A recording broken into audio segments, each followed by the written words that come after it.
doing the will of the Father Isä Jumalan tahdon tekeminen might involve you moving totally out of your home. voi saada aikaan sen, että lähdet kokonaan kotoasi pois.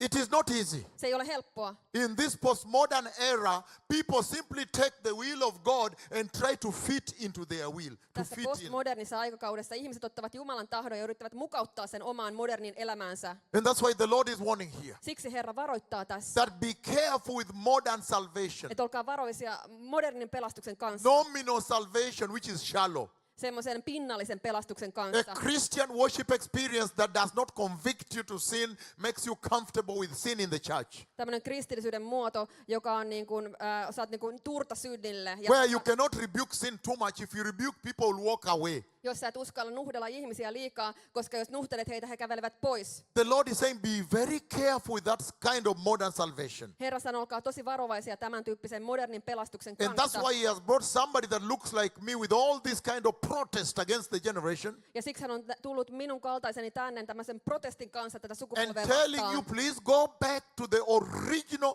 salvation of the cross and the blood. Ja sanoin teille, että pyydän, palatkaa takaisin siihen alkuperäiseen Jeesuksen veren ja ristin The pelastukseen. original salvation of the fear of God. Siihen Jumalan pelon alkuperäiseen pelastukseen.